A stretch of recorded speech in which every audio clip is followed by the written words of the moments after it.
Wednesday, March 7, 2007. And before we begin, I'd like for us all to congratulate the winners of last night's election, Mr. Cardenas, Ms. Gruhl, Mr. Huizar, Mr. Labange, Mr. Parks, who was in a real squeaker there. I'm sorry. Okay. I said Mr. Parks, who was in a real squeaker there, and I'm just kidding. Congratulations to all of you, and Mr. Wesson, congratulations. I hope I didn't miss anybody. Did I miss anybody? Let's see. I got everybody. All the even. Okay, all of the even-numbered seats. So why don't you give yourselves, and everybody give them a hand.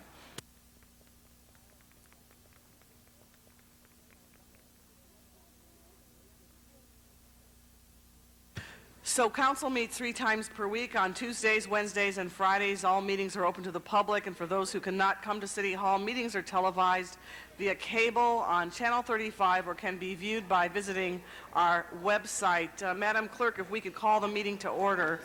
City Clerk, please call the roll.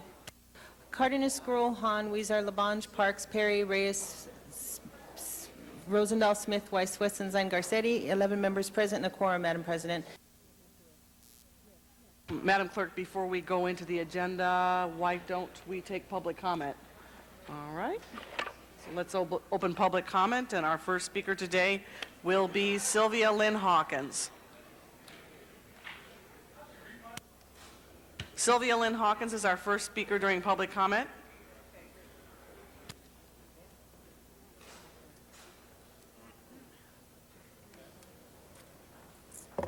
Good morning, everyone. Again, my name is Ms. Hawkins. As we open up today,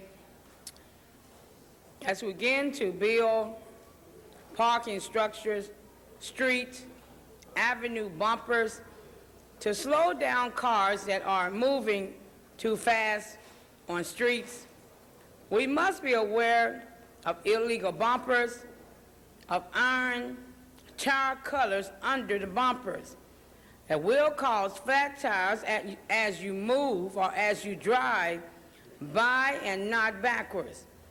This is a way of capturing and keeping hostage all known named people, plus all rich elderly people, bound from leaving the area. As I speak today, I am asking this council board to please be alert of tire colors under bumpers, secret cuts on freeways, entrance. And this is a type of slave figuring of controlling certain areas and districts and not allowing people out of certain locations to bound them, whether they are rich or very known. Thank you very much. My name is Ms. Hawkins. Thank you very much. Mr. Don Schultz is our next speaker out in Van Nuys. Thank you, Madam President. And I, too, would like to congratulate all the council. Don Schultz in Van Nuys. All right. Thank you. May I start over? I'd restart like the to clock. thank, okay, thank you. Congratulate all the council members that won their seats again, retained their seats, and especially my councilman, Tony Cardenas. For those of you who don't know what a tough campaign he had to withstand, he had to undergo character assassination for at least the past 2 months.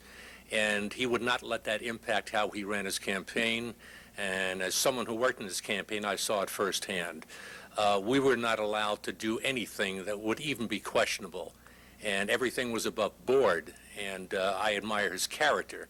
If it was up to me, we'd run him for another 40 years and keep him here in Van Nuys. That would only make me about 110 at that time. But there are 3 things I'm very proud of this year. February 4th, my wife and I celebrated our 51st anniversary. Just yesterday, March 6th, Tony Cardenas was reelected to his 2nd term here in Van Nuys. We know we have him for another 4 years. The day before, I shot my lowest golf score in 30 years, a 92. I have to tell you that is now dropped to number 3. Thank you, Tony. Great campaign. Congratulations again. We look forward to your next 4 years. Thank you. Thank you. Our next speaker is Sharon Brewer in Van Nuys.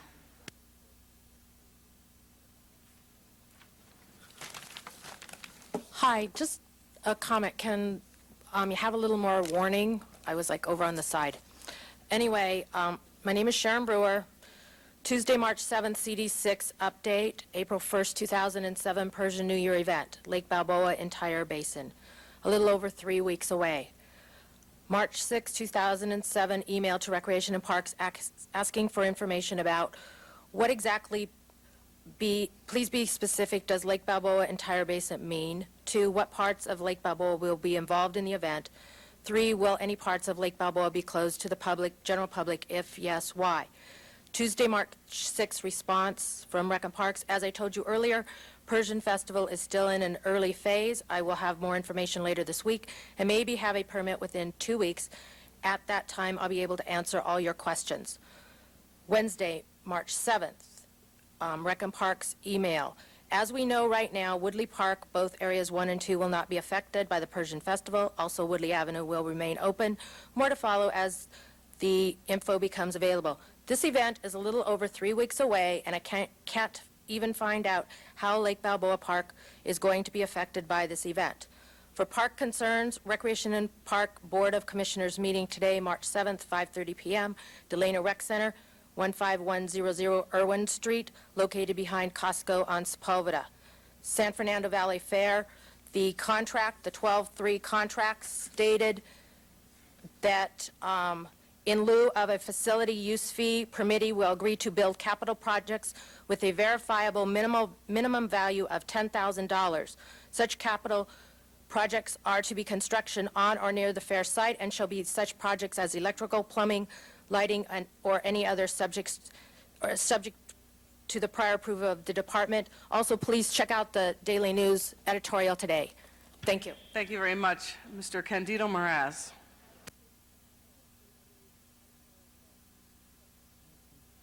Thank you, Madam President, council members. I'm back. I'm not going anywhere. Congratulations to those of you who were elected, Mr. Greg Smith, Ms. Gruhl, Mr. Huizar, Mr. Labange, Mr. Parks, Mr. Wesson, and even you, Mr. Cardenas. But we're going to challenge you. We're going to challenge you each and every day. And one of the things that I want the public to know is that when you come here and you complain to city council and you challenge them and say that they're not doing their job, I ask you to do what they have to do each and every day. One of the things that I learned being a candidate is that what you folks do is difficult, and you earn every dollar that you make. So congratulations. Don't ever take it from anybody, because you folks really do. I would like to thank the City Clerk Election Division. They were absolutely fantastic. We have a lot of young, talented people out there, and I hope that they'll take a shot at it and one day try to become candidates. We've got a lot of talented people out there. So I hope that they will be inspired, because City Clerk Division really made it easy, and it was quite enjoyable. 53 seconds. I was given this last night. It's Lincoln's failures, and it talks about how many times he was defeated until finally one day he became the greatest president of the United States. We only have 1,460 days to the next election, Madam President. I'm already working on it. Thank you. Thank you. Mr. Arnold Sachs.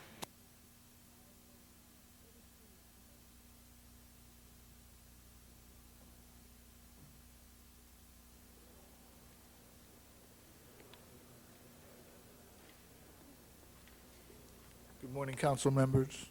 Congratulations to all the winners. My sympathies to all the losers.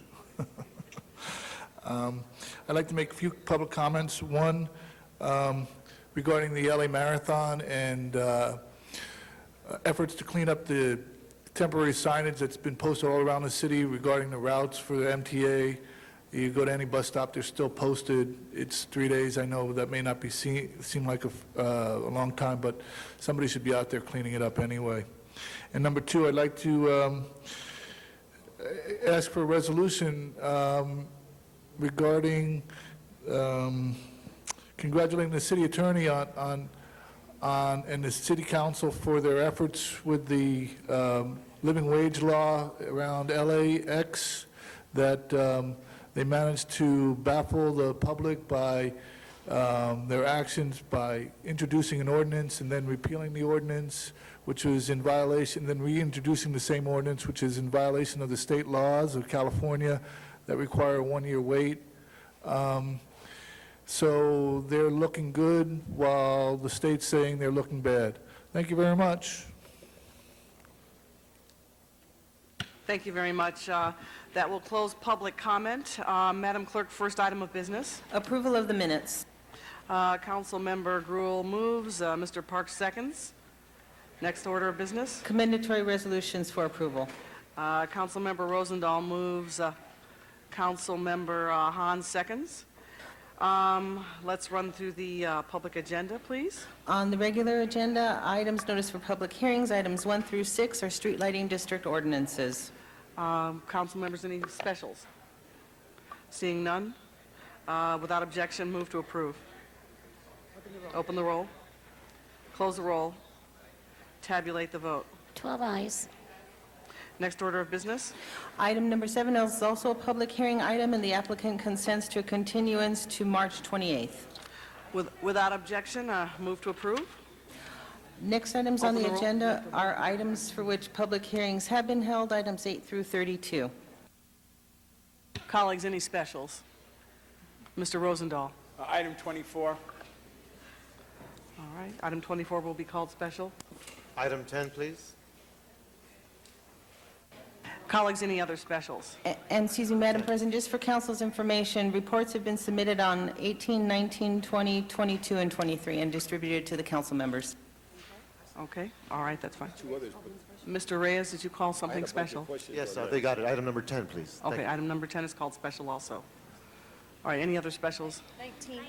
Ms. Gruel? 19, because we do have some public comment cards on that, I think, Okay. so I'd like to. Ms. Gruel, item 19, called special. Mr. Parks? Has 10 already been called? I'd like to Yes, do you said number 10. 11 and number 19. 19's been called. 10's been called. I think you said 11, Mr. Parks? Did you mean 11 or 10, or both? 10 and 11. Okay, thank you. Okay, got it. Thank you very much. And Madam President, just for clarification, the numbers called special are 10, 11, 19, and 24. Yes, all right, thank you. For the remainder of those items, please open the roll, close the roll, tabulate the vote. 12 eyes. Next item of business, Madam Clerk. Next items are items for which public hearings have not been held, items 33 through 50. Item 33 is a commissioner. Do you wish to hold that on the desk? Yes. And then that would leave before council 34 through 50. All right, let's see if we have any cards on those items. All right, there's one card on 33. Cards on 34, no. So 33 will be the only one with a card. Colleagues, any specials? 7, please. Colleagues, do we have any specials? Yes, Mr. 37. All right, Mr. Huizar, Mr. Labange. 35. Any on this side of the room? No other specials? Okay, the remainder of those items, Madam Clerk, open the roll, close the roll, tabulate the vote. 12 eyes. Okay. I have to click. Next order of business. Next items, Madam President, are the closed session items 51 through 59, and there is a request to continue item 59 to March 21st. So ordered. And then the rest of those 51 through 58, then do you wish to hold those on the desk? Yes, let's hold those on the desk. Okay. Do you wish to go back to the items called special? Yes, let's begin there. Thank you. First item called specials, item, do you wish to take up the commissioner? I'm sorry, item number 33, and that's confirmation of Ernest T. Hamilton to the Commission on Disability. Mr. Hamilton, would you please come forward?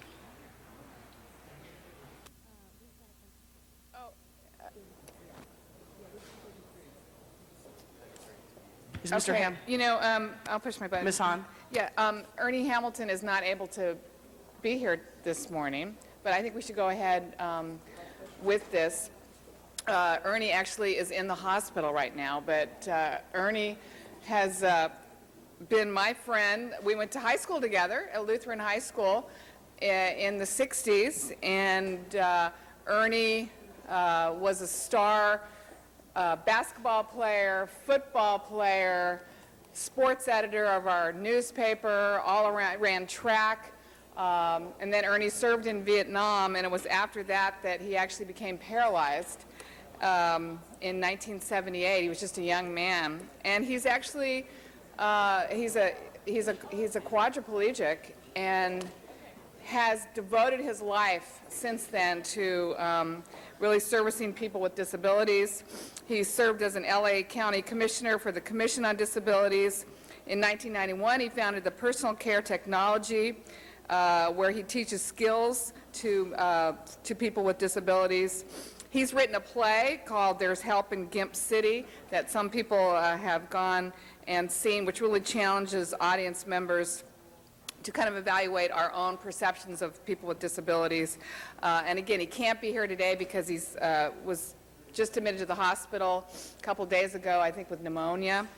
And so I just wanted to go ahead, because I think our last day to act is a week from now, and I know some of us are going to Washington, D.C., so I thought we could continue, we could have this on today, and I enthusiastically support Ernie Hamilton for this position on the Commission for the Disability. So I would ask for your aye vote. Ernie's a great guy. You might have seen, he comes down here sometimes and testifies in the City Council in his wheelchair. He's been here. No, he can't be here because he's in the hospital. Yeah, so he's in the hospital. So we wish you well, Ernie, and we hope you're going to get well. But I can expect that I'm going to have unanimous support here on the council to appoint you to this commission. I know you're going to do a great job. Thank you very much, Ms. Hahn. We do have any other, Mr. Wesson, and followed by Mr. Labange. Thank you, Madam President and members. Janice was absolutely correct in everything that she said about Ernest Hamilton. I've known him since 1992, and there's nothing really new that I can say other than when I was Speaker of the House, I appointed him to a statewide commission, and I think he still may be a member on that commission. As Janice says, he's been in the hospital for a while, so I basically rise because I want to send out my best wishes and hopes that he gets well soon and returns. You cannot find a more prepared advocate for the disabled. He's an individual that we could count on. I wish we had more commissioners like him. And even though he is not here today, I applaud Ms. Hahn for recognizing the service that he's provided for us in the past. And I urge all members to vote aye. Trust me, if he could be here, he would be here. Mr. Labange. Thank you very much, Mr. Wesson. Ms. Hahn, what greater endorsements? And as chairman of the committee, I absolutely strongly recommend this. It's real important, and hopefully get well and come and help our commission that's responsible for this very important component of our city. Thank you very much, Ms. Hahn. We hope Mr. Hamilton feels better. Thank you. Thank you, Mr. Labange. Anybody else wishing to be heard? If not, we have one public speaker card. Sylvia Lynn Hawkins, would you like to come forward? On number 33, again, his name is Mr. Hamilton, Jr. I think it's really out of order for Councilman Lamar Wilson and Ms. Janice Hine to give comments on a person that is not present. I have comments to give, and that is not in order if they are not sitting in their seat. So I think it should be halt until further that he is present before y'all give y'all warm welcome of his new job position. Thank you very much. My name is Ms. Hawkins. Thank you, Ms. Hawkins. That closes our public comment on that item. Let's go ahead and open the roll. Yes, Mr. Wesson? I don't know, is this the appropriate time to have all of the city clerk change all my letterhead to reflect that my name is Lamar Wilson? Sure, we will Okay, make sure that thank that you. is noted. All right, go ahead and open the roll, close the roll, and tabulate the vote. 13 ayes. That is approved. Next item, please. Next item, Mr. President, is item number 10, and that was called special by Councilmember Reyes. Okay, item number 10, Mr. Reyes. Thank you, Council President. Colleagues, I call this special, and maybe we can have some of the staff come to the table. I thought it was important to, one, highlight and amplify the great work our city is doing when it comes to the bridges. This is an action that allows us to move some funds to address the projects. As you know, 5 years ago when we started the Ad Hoc River Committee, one of the fundamental issues we addressed were essentially the role of the bridges along the river. And I felt it was important to allow the staff to talk about the types of changes that we're looking at the bridges as we are designing them, as we're creating that connectivity, and I'm hoping you're prepared to talk about those elements of the bridge program. If you can hold my time. Yeah, Phil Richardson with the Bureau of Engineering. The councilman talks about, I think, a very important activity the city is involved in, preparing our bridges and improving our bridges, and the improvements those are going to reflect into the river itself, the Los Angeles River, which I know our city engineer has taken extremely active interest in and has been in the forefront of trying to make sure, along with the councilman and the other people on the ad hoc committee, to make it a very attractive project for the city and a very ambitious one. Our bridges, we think, are a very important part of that. We have John Koo here from our bridge program, who is intimately familiar with each of the improvements that we're doing on each of the bridges, and I would turn it over to him and let him just give a very brief overview of some of the key bridge projects that we have and how they might impact the river itself. John Koo with the Bureau of Engineering. Councilman, in your district, we have some major bridges, one being the Riverside Drive, the Avenue 19 that's currently under construction, and the North Spring Street Viaduct. They're very key projects to the river. I just want to mention that we're working very closely with the Cultural Affairs and also your staff in looking at urban planning issues, river issues, issues to the community, et cetera, et cetera. So in general, we're progressing very well. There are other key projects, including the major project in District 14, which is the replacement of 6th Street. We're looking at greening that project as much as we can. So if there are any questions, that's just a brief overview. Thank you. And Councilman Huizar, if I may, we are talking about the 6th Street Bridge as it crosses the river, and we are talking about how we can improve it. So I know you're fresh in your seat with it 4 more years. On Riverside Bridge, Avenue 19 Bridge, we've been talking about issues of how we get to the river, how we create space for bikes. The 6th Street Bridge is a beautiful bridge. It's an iconic bridge, and right now they're in design. What stage are you in on the 6th Street Bridge?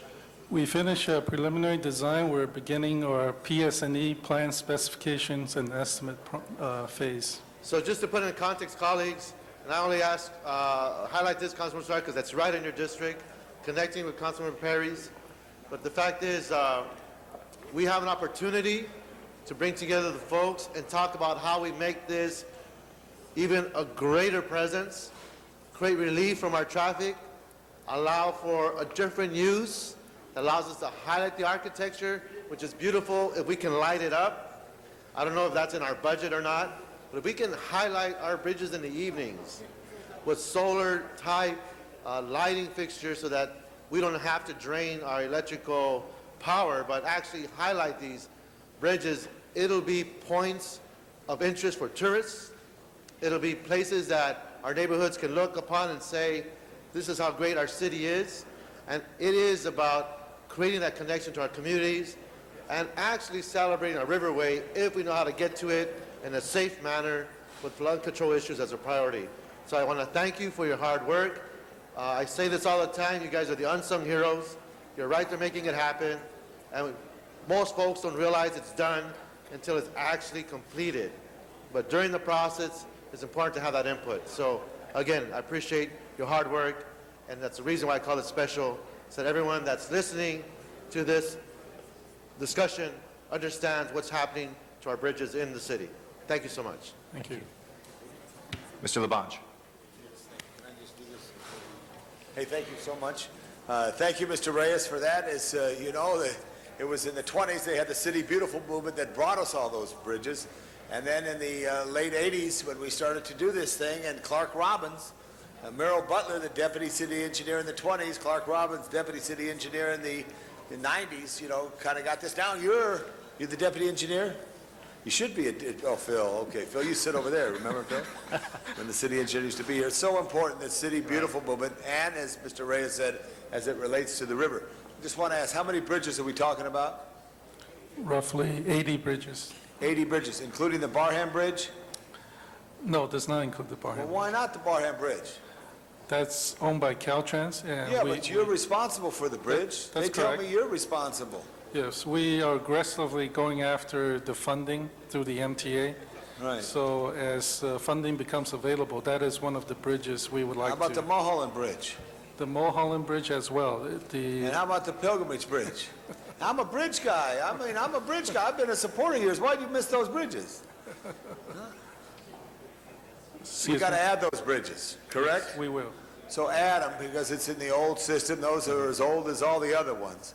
And also, members, I think we should credit Councilman Mike Hernandez on the Buena Vista Bridge, I know on Broadway, on his work. Give Mike a hand, because that was the first restored bridge in our program. Michael, please give him a hand for that as a staff. Yeah, I want to do that. The closing on the Hyperion Bridge, how's that? That is currently going through the final stages of the environmental process. Right. We're having several community meetings. I've been there. Do you get reports on them? Yes, Right? Yes. Want to make them safe. we will. We want to make them safe for cyclists, for walkers, for the students from John Marshall High School who live in Atwater Village, who have to walk the bridge, etc. So thank you, Mr. Reyes, for calling this special. Bridges are important. What is the longest bridge in the city of Los Angeles? 6th Street Viaduct. No, the Vincent Thomas Bridge. That's Okay, outside. That's a state bridge, though. Okay, but the 6th Street Bridge, 4,200, how many acres, how many feet? 80. 4,280? Yes. That's good. You got the longest bridge in the city, Jose. Congratulations. But Janice Hahn's got the longest bridge over water, not troubled water, but good water, the Portland. And it's lighter with solar power, and that's St. Vincent Thomas Bridge. Thank you, Bobby De Niro. Thank you. Mr. Huizar. Thank you, and thank you, Mr. Reyes, for bringing this to our attention. I think it's so important that we highlight the importance of these bridges and not only making them safer, but beautifying them so that we're able to connect the east side of Los Angeles with the rest of the city. We keep talking about how the river will do that for us, but in fact, it's going to be those bridges that actually connects us in a very physical way. And not to mention in the Arts District, where we're looking at providing a more residential commercial activity. And when you come over to the bridge right now, you just see a lot of old warehouses, stale warehouses. And as we're moving forward to revitalize that area and the river, looking at the bridges, making them safe, and beautifying them is going to be so important. In fact, next week we're going to have a groundbreaking for the widening of the First Street Bridge for us to allow the Gold Line to extend to the east side. I think that's a great opportunity for us to visualize and think about what more is possible to support one of the greatest historical structures that we have here in Los Angeles. So I want to thank you for your work, and hopefully we can continue in conversation about how we can continue planning for this process. Thank you very much. Thank you. Mr. Cardenas.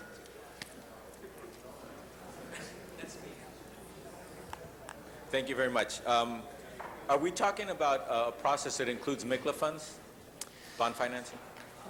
What the MICLA fund aspect comes in, that there's one of the recommendations that deals with the cash flow issue on the bridge program that could come up in 2009, 2010 as we look out into the program.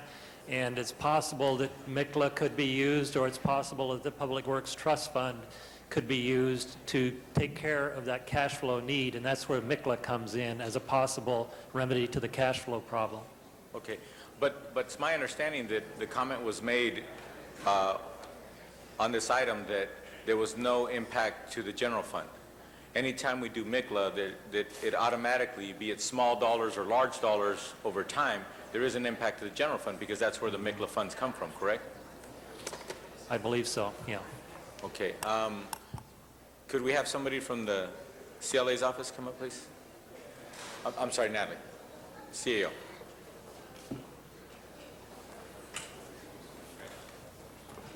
Natalie Brill, CAO's office.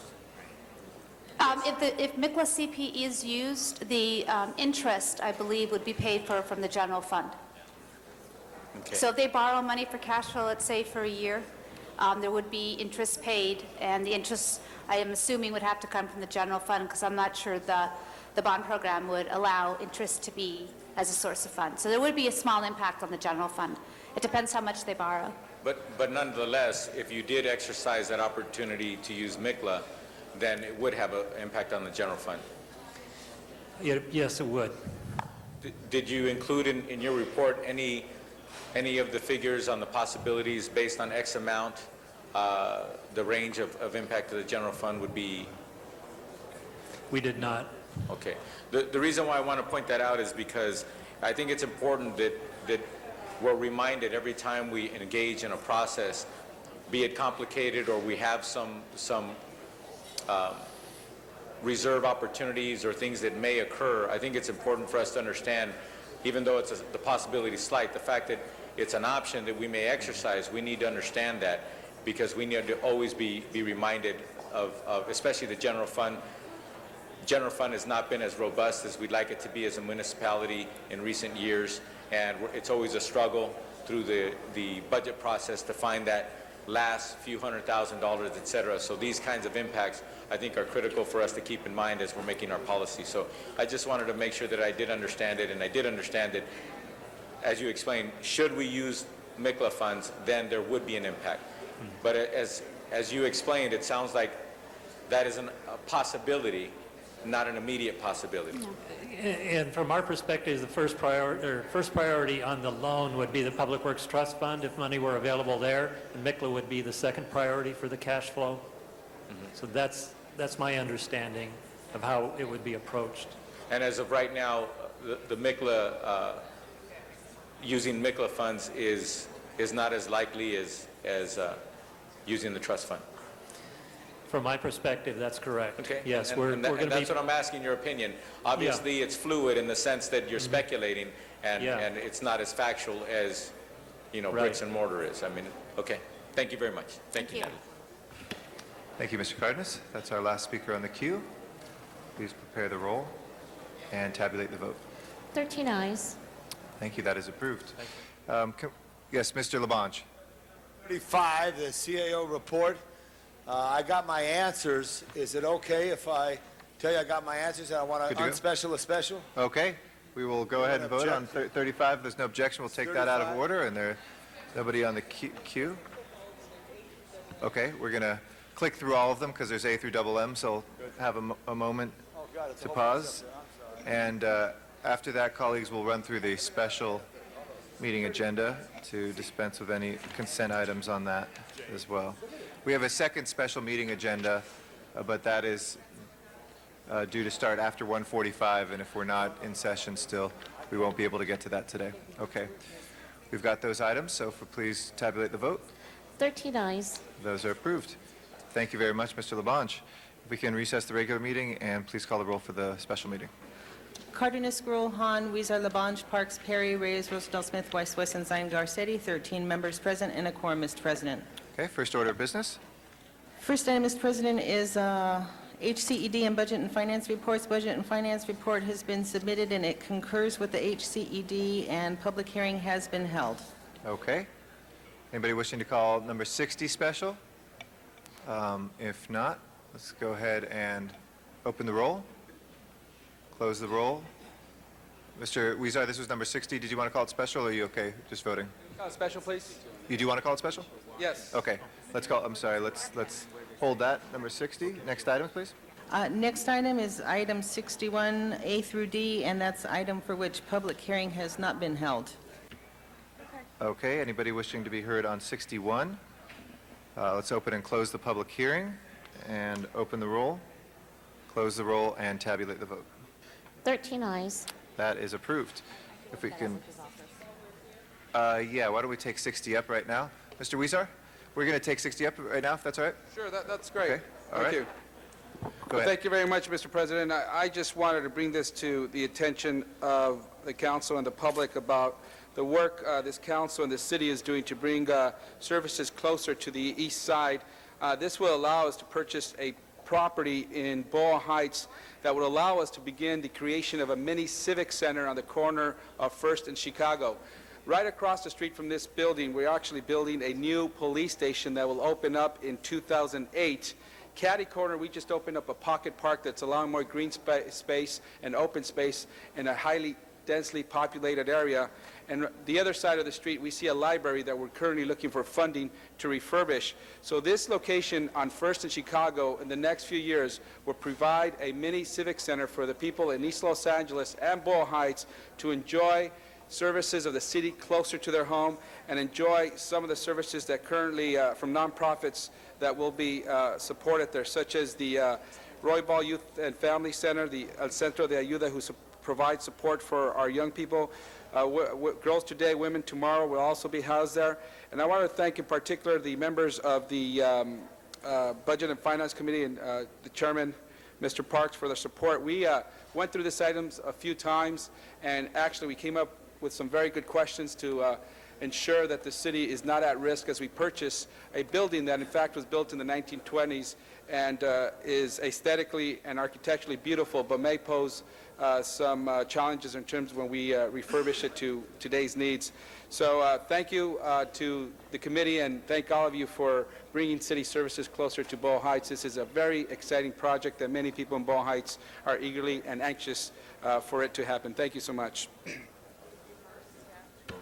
Thank you, Mr. Huizar. Anybody else wishing to be heard on item number 60? Seeing none, Madam Clerk, please open the roll, close the roll, and tabulate the vote. 13 ayes. That is approved. We can now go back to the regular meeting. Next item, please.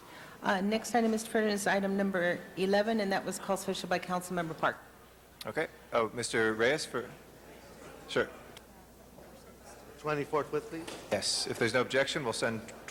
I think everything's going forthwith. Is that right? Yeah, everything's forthwith. Our great clerk's got you covered. So item number 11, Mr. Parks, is before us. Thank you, Mr. President. We have an item that came through the Budget and Finance Committee where our city administrative office was honored by the Government Finance Officers Association for the 10th consecutive year for a Distinguished Budget Presentation Award dealing with the city's budget. And this is a very prestigious award, and we're the largest city in the United States among over 1,000 government agencies that receive this award. 52 of these 108 California participants have won the award for 10 years. And the person that, although we often in our budget hearings has our CAO at the table and they bring forth the issues, a young lady, Ellen Stantz, has been a member of this effort for 5 years, and I wanted to present her with a certificate because she's gotten promoted and moved on. Thank you. Thank you. Congratulations to the entire CAO staff. We wanted to, and also could I have the CAO staff come up? We wanted to honor her because of the 10 years that the city has received this award. Ellen has been the primarily involved in this for a 5-year period. She's also one of the original architects of the city's financial policies. She has been behind the scenes working with the CAO, the council, and the CLA on drafting the budget. She also has been responsible for working with the mayor's office on proposed budgets for the last 5 years. And she has been the person in the hot seat during the budget hearings, answering all those questions. And what's been remarkable is that she has it all committed to memory. She rarely references a book. But we wanted to make sure that she was properly acknowledged. She's been responsible for overseeing the work of 6 groups in the CAO's office: the finance, revenue, the debt administration, municipal facilities, physical plant, and public safety. And we believe that from the financial policies alone, that she may have been able to derive somewhere in the neighborhood of a couple of $100 million in city revenue in which we have managed our budget far better than we have in the past, and also the fact that we are, as a council, have found a way to begin to nibble away at the structural deficit. And so I wanted to personally honor Ellen because she's the one that's kept the Budget and Finance Committee afloat for the time I've been on it. And just tell her thank you. We appreciate what you've done and wanted to honor you personally for this. Thank you very much.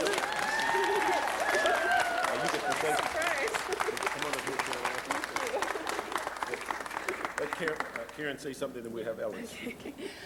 Well, I am really pleased to be here today to honor Ellen. One of the worries I did not have on assuming my new responsibilities was how would the budget go and how would the office go? When you have someone as capable as Ellen, who has done so much in the office, who has set the city on a great course with the financial policies and the way we administer the budget, that was the least of my worries. So I'm really happy to be here to honor her and to thank her for setting my stint as CAO off on the greatest path that I could ask for. So thank you, Ellen. Thank you.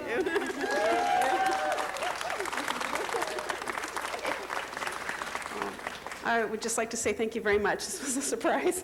I was telling someone that'll teach me to sit in the front and not turn around and see who's behind me. Anyway, thank you very much. And I'm sure you all know, but just so I can reinforce it, the only reason I'm successful is because we have such a wonderful staff. Councilman Parks was very generous in giving credit to me for financial policies, but Ray Serrana, who's working with the committee now, was, the one who put most of that together.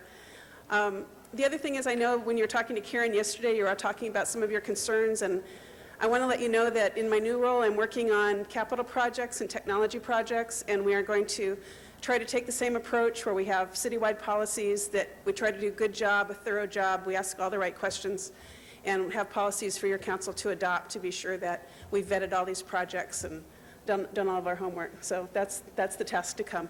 Thank you very much. And I'd also like to ask Wendy to come up as the Vice Chair of Budget and Finance. I just wanted to make one quick introduction, if I can, because I think he has to leave before. So, and then I know we're going to hear from Ms. Gruhl, Mr. Rosendahl, and Mr. Smith. But I wanted to congratulate and welcome back Richard Alarcon, our Assembly member and now Council member-elect to the Council Chambers. Congratulate him on his electoral victory last night.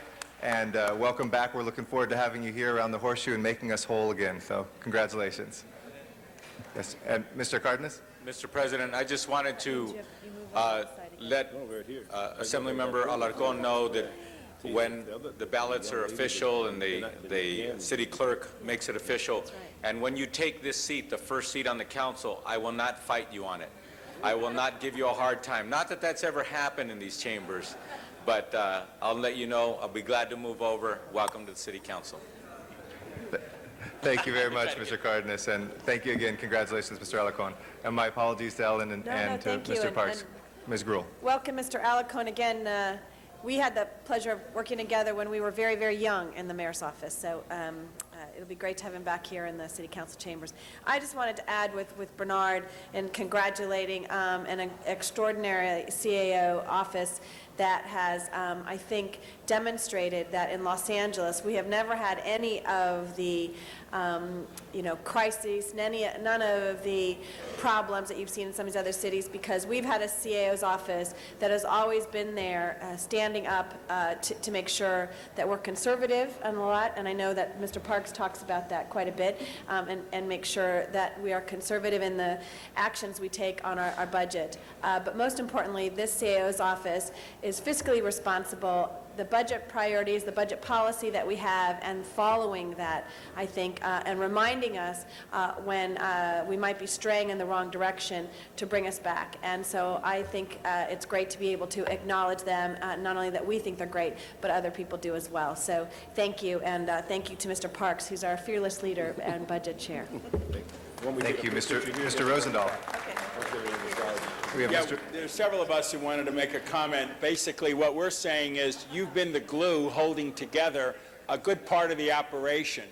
And as you smile in that photo there, know that it's your integrity, it has been your hard work and your honesty that we've appreciated a lot. We don't have to worry about things when you start writing little notes or telling us things that are happening. So bless you for all you've done for our great city, and we look forward to continue working with you in your new capacity. Congratulations.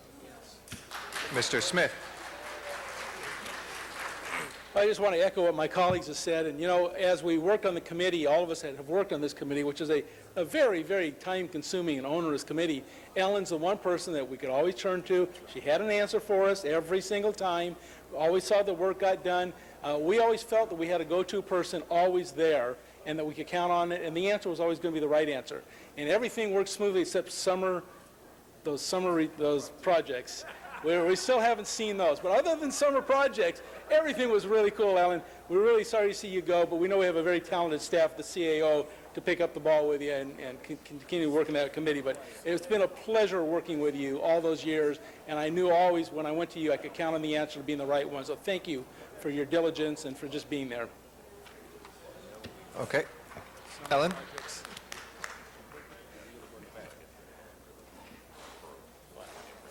We have something called summer projects. Okay, let's open the... Congratulations to the entire staff. Let's go ahead and open the roll, close the roll, and tabulate the vote. 13 ayes. That is approved. Next item, please.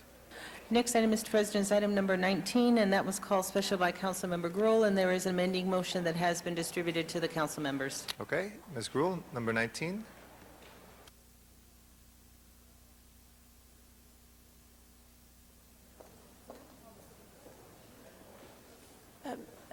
If I could, Mr. President, Mr. President, Mr. President, Mr. Garcetti?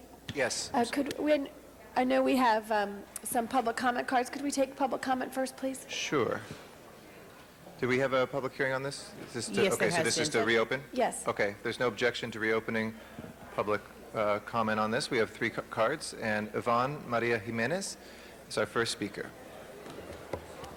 Good morning. I'm Yvonne Maria Jimenez, Deputy Director for Neighborhood Legal Services. On behalf of all the CDBG-funded agencies, I extend our sincere appreciation to members of the council and their staff who've been meeting with us regularly on addressing the issue of CDBG funding for public services for the neediest of our city.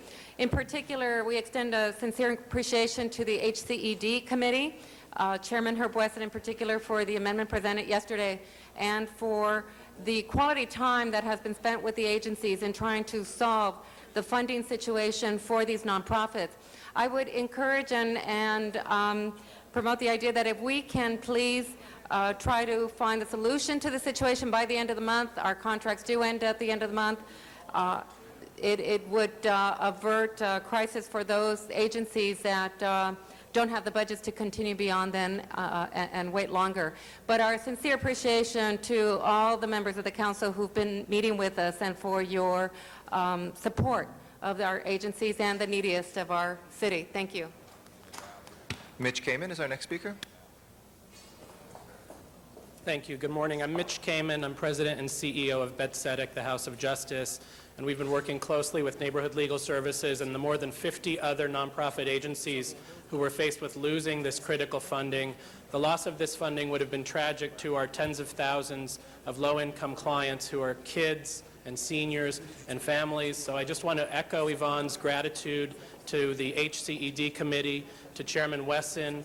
Your proposal to ensure funding for 12 months for these services is very much appreciated, and we look forward to the full council approval when it comes before you all. Thank you very much. Thank you very much as well. Arnold Sachs is our final speaker.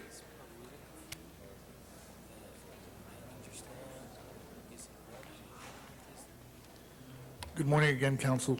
At the risk of sounding ignorant, would this money that's being funded have anything to do with the Affordable Housing Trust Fund? And if I could get an answer on that so I can continue on my public comment, or yes or no. And if it's no, then I would stop my public comment, and if it's yes, I'd have more to continue with. Could you hold my time, please? I'm sorry, we can't hold the time, but we are here to listen for your public comment. We can have somebody come and talk to you to give you some information. Well, if it doesn't have anything to do with the Affordable Housing Trust, then I would have nothing further to say. If it has something to do with the Affordable Housing Trust Fund, then I would like to I make a believe some of the con plan does include money Okay, for the Affordable Housing Trust well, Fund. if it has something to do with it, I'm quoting from a couple of newspaper articles that Mayor Villaraigosa announced that $100 million has been allocated for the Affordable Housing Trust Fund for 2 years in a row. And then it goes on further to say that devoting $50 million each year to permanent supportive housing for the city's homeless. What would happen to the other $50 million that's been allocated each year, which comes to a total of $100 million? That's my question regarding public comment on this item. Okay, we'll Thank see if you. we can see if we can get you some of those answers for Or you. is that the money that would go to the nonprofit organizations that the people that just spoke before me represent? We'll see if we can get you that information. Thank you. Thank you. That closes our public comment on this item. Colleagues, anybody wishing to be heard on this? Ms. Gruhl? Thank you. Just, I'd wanted to have the public comment period because we've been working very closely, as Mr. Weston has and others, to ensure that some of the individual organizations that are caught in the kind of in between on the CBDO issue would continue to be funded. So just want to thank Mr. Weston for his leadership in getting it all together to make this happen. And then I know there's some follow-up items that we have. So Okay. thank you very much, Mr. Garcetti. Thank you, Ms. Gruhl. And I think I'm going to switch places with you real quick.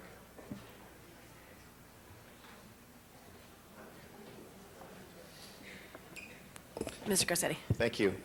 I wanted to thank Herb Wesson as well for this. So this was this is one of the biggest budgets we pass every year, and sometimes it goes by without much fanfare, but I think our chair deserves a lot of credit for a great year, which is balancing some very difficult issues that are not of his or any of our making with D.C. I know as we head to D.C. next week, we'll be looking at trying to raise the cap again to 25% of the monies we get to be allowed to go to services so we don't run into this problem that we have.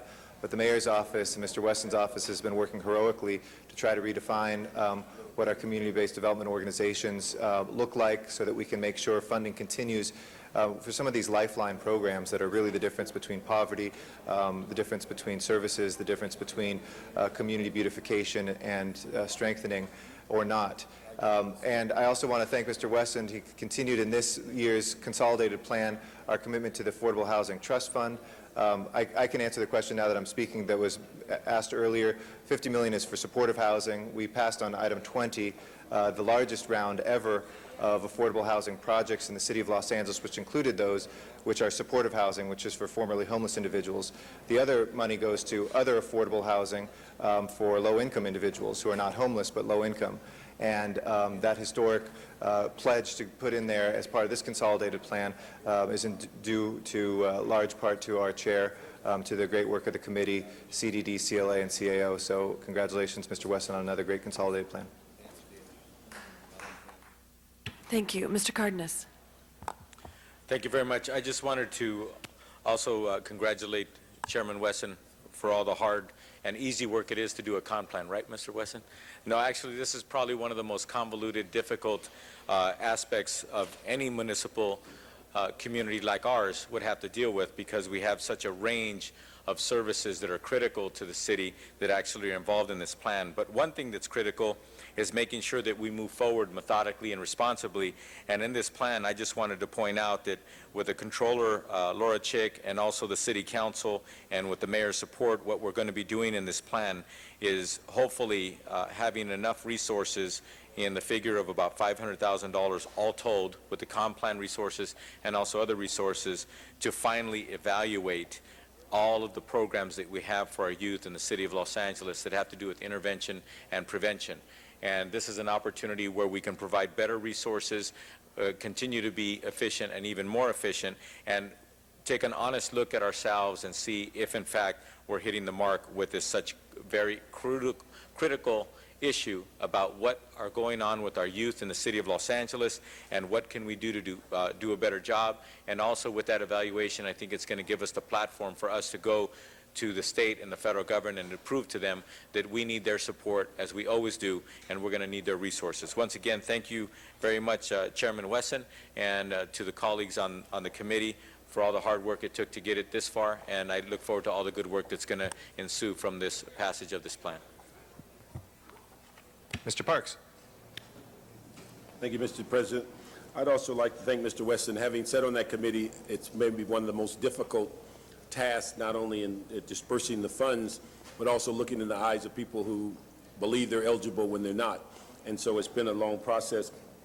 I would just like to stand and also request as we go forward, I think it would be in our interest if we can find a way to move that budget deadline to meet and match the general fund budget guidelines, because I think we've gotten it somewhat reversed. In years past, when the budgets were identical due dates, the tendency was that the con plan supported or supplemented the general fund budget. It now, because the con plan is earlier, the tendency is to look at the general fund to support the con plan. And it seems as though if we can get them back in sync, and I realize there's a three-month period that we're going to have to find some funding or such, but if there's any way that we can move that, and it is a tremendous amount of work to get all those budgets done at the same period of time, I think it would enhance our ability to stay within our fiscal responsibilities and our financial policies, where we have historically said we should be very sensitive to how much general fund money is being used to supplement grants, and particularly grants that go beyond timeline or funding. And so these are things that I'd ask. The other issue is, as we look at the area of the review, and Mr. Cardenas talked about it, I would hope, in fact, we have a motion today that we want to put through, that I would hope as we look at this expenditure, that $500,000, that we go even broader than just the scope of how we're spending the money. I believe that we need to look at why we get the money and whether we're fulfilling the real task of those $180 million in grants. We often look at, in some regard, that money comes in because of a poverty equation. But yet, when we expend it, are we eliminating poverty in our city?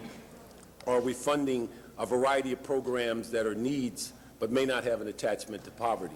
So I would hope that as we design that study, that the controllers involved with that, we start off with looking at the whole issue of why the money comes to us. Are we fulfilling those obligations, and are these programs effective in how we eliminate poverty, which is the core issue, because I believe that in my time in city government public service, the real issue, gangs are a symptom of a lot of other things. And if we keep looking at gangs as the problem, we never quite solve it, because there's so many other things that drive kids into the gang culture, and many of them, even before they get to the gang culture, if we list them or label them as gang members, we've defeated the purpose of the at-risk and the prevention activity. So those are a couple of issues that I would ask that I think it would make it much more that we can support each other, what's the timeline on the budget. But clearly the study is going to be very important. The Commission on Youth and Family started 2 years ago and identified $500 million of city money being used for youth and family activities.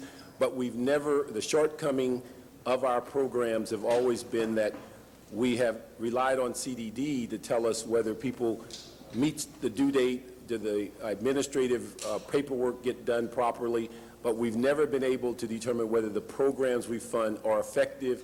Do they leverage each other? Do they provide the end result of the effectiveness that we're looking for?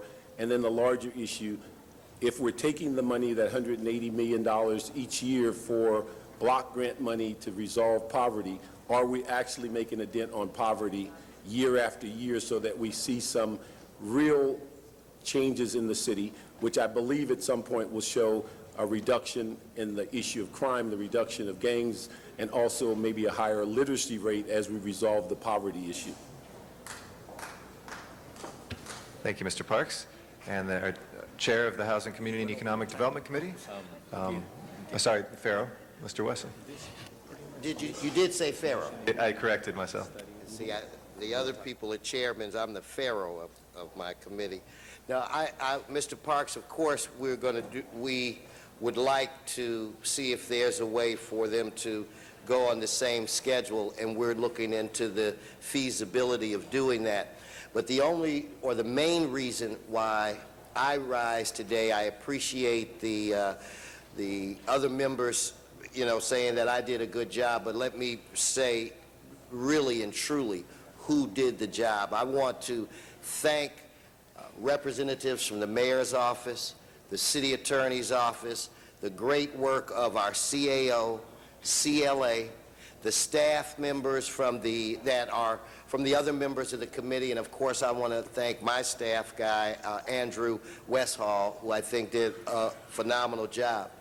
Like I said yesterday, all of us wish we had a magic wand where we could just cure all of the illnesses throughout this world, but that we don't have. And it's really frustrating when you have to try to save a city and save the great programs and the great agencies in the city, and all we have is tape and glue and bubble gum and paper clips. But we did the best that we can, and I'm proud that we were able to work with the community and work with other members here on the council, and I think we did a good thing. And if you look at this con plan, you will see that this city reinforced its commitment to our youth, to the facilities where they have to go.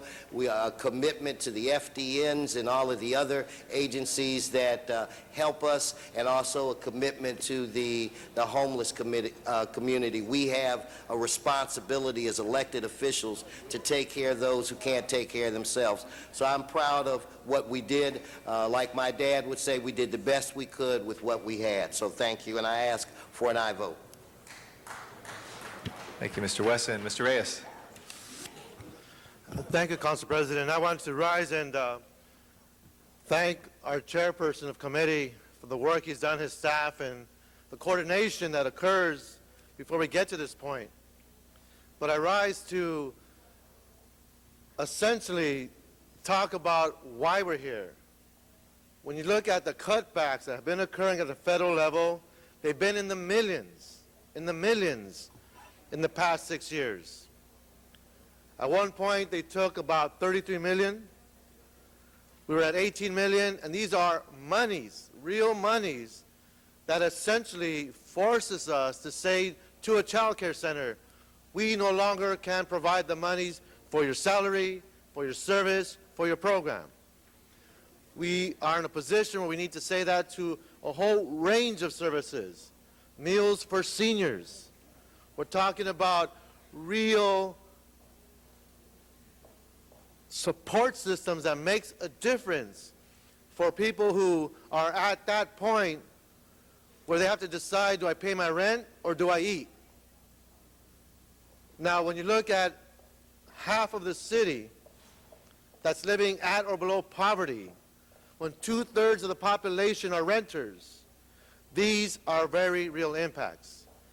So it pains me to know that after this fiscal year, we're going to have to continue in these cuts. As chair of Community Economic Development for the National League of Cities, I can share with you that the mayors and the council members throughout the city are wringing their hands thinking, will we be able to make a difference for our cities in the future? And sadly, the answer is no, at least not this year. Even though we have Democrats at the federal level, they're still going through an adjustment period. We do not expect any relief. If anything, we expect more cutbacks. And God willing, in the next couple of years, maybe we see a change. But until we force our Congress to make it clear to the President that the way we spend our federal dollars is not the way we want to treat the citizens of this country, we will continue to suffer. Our federal dollars that we pay taxes for will continue to leak out and bleed into other areas that cause the suffering that we read about and that we see in the news night after night. And it's sad for me to know how much we don't participate as a citizenry, the dismal participation of those who vote makes it clear that we have to find ways to waken up this population and talk about the change in how we bring in our federal dollars. So I'm hoping this will invigorate that discussion and create those letters to our Congress, our senators, and let them know We need our federal dollars back home and not in foreign countries. Thank you. Mr. Rosendahl. Thank you, Ed. That was most eloquent, what you said, and the passion that you delivered it with. Colleagues, look, we've had enough of this. The federal government is out of touch with the people in this great country. I am delighted that the state of California is going to move its presidential primary to the 5th of February next year. And I say to everybody watching this and all the political leadership in this great state, every time these candidates come here, Democrats and Republicans, for our money and for our vote, we have to say California has not gotten its fair share. Do you realize $50 billion more goes back to Washington than we get here? We got 2 great senators fighting for us, but that's 2 out of 100 representing 36 million people. The Senate is dysfunctional because in part the problem is the smaller states get a bigger share of our tax dollars than we go. I don't care if it's this issue we're talking about, which is critical to making our city a better city and bringing the haves and the have-nots together and making it stronger. It's the same problem with our transportation infrastructure.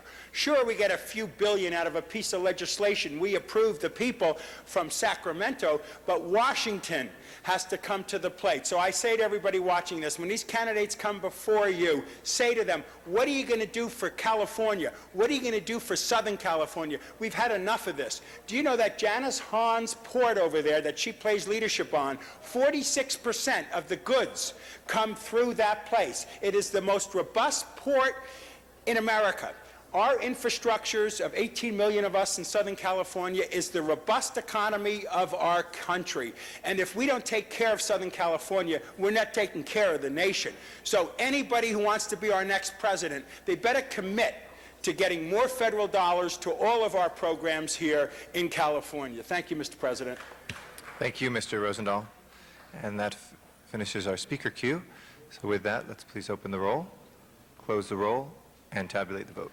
13 ayes. That is approved, and like all items, it will go forthwith today. Yeah. And 24th. Yeah. Everything today is forthwith, so we are set with that. Next item, please. Next item, Mr. President, is item 24, and that was called special by Councilmember Rosendahl. Mr. Rosendahl, item number 24. Thank you, Mr. President. Bring my temperature down a little bit, and let's talk about things here in L.A. I'd like to ask Roger Johnson, Mr. President, to come on up to the dais over here. And folks, what we're talking about on this motion is the development of an aggressive program to make Los Angeles International Airport the greenest airport in the world. And thanks to the leadership of Janice Hahn as chair of this committee and the members of the committee, we've moved forward with this and we're bringing it to you today. We are currently focusing on how to modernize LAX. We want to modernize it, and we will modernize it. You know, the LA Times has got to get its story straight. We're spending $3 billion in modernizing it and making it a great place to go. And that is an exciting new day for us. We need to think beyond marble floors and bathroom fixtures when we consider the impressions our airport gives visitors. We should strive to impress visitors with our environmental ethic. We want an airport that is a good neighbor. An important part of being a good neighbor is not disturbing the environment around you. We can achieve that by lowering our energy consumption, conserving water, and reducing our emissions. We also need to make sure that we recycle everything that we can recycle. I want to applaud the steps that LAWA has already made. They prove they are serious about their commitment to the environment when they brought Roger Johnson back. At the same time, though, I want to challenge them to not to become complacent and to strive to be the greenest airport in the world. I want to encourage LAWA to make the public awareness that we're doing to protect the environment. LAX can become an opportunity to educate the traveling public about sustainable design. I put a motion in, and it's before you all today, and I'd like Roger to take us through the motion and tell us where we are right now. Yes, sir. Thank you. Roger Johnson, Deputy Executive Director, Los Angeles World Airports. Thank you, Councilman Rosendahl. Since October, when this motion was addressed, we've been working very closely with the TCT as well as with the Councilman's office. This motion reinforces, we believe, the mayor's commitment to making Los Angeles the greenest large city in the United States, as well as reinforces Ms. Kennard's original initiatives in the Board of Airport Commissioners' vision for a department-wide commitment to a green LAWA, not just a green LAX, but a green LAWA. We have already initiated a program that will make this green motion not just something that we address through some projects, but will make it part of the operations of the airport, both our operations as well as our planning and construction. First of all, because of this motion, we were able to go back in and with some limited effort, redesign the Tom Bradley International Terminal, which had already gone out for bid for construction, and we're able to find enough points through the Green Building Council's guidelines for LEED certification to where we believe Tom Bradley Terminal will be a LEED certified international terminal. In addition to that, we've put together a management program where I've invited not only senior management at LAWA, but also outsiders to help us, because this is a very high bar. The greenest airport in the world is a very high bar. So I've invited people such as Terry Tamminen, the ex-secretary of Cal EPA and currently policy advisor to Arnold Schwarzenegger, our governor, on the environment, who's helping draft the state's sustainable policy. I've invited Terry to sit on our advisory council, as well as the deputy mayor's office, Councilman Rosenthal's office, and others to help us define what this means to be a green airport. Moving forward, we're creating working groups to help us implement the policy that our board has already adopted in light of this for sustainable design. We're looking at ways to improve our energy and reduce our impacts on the atmosphere through greenhouse gas reductions, as well as criteria and hazardous pollutant reductions.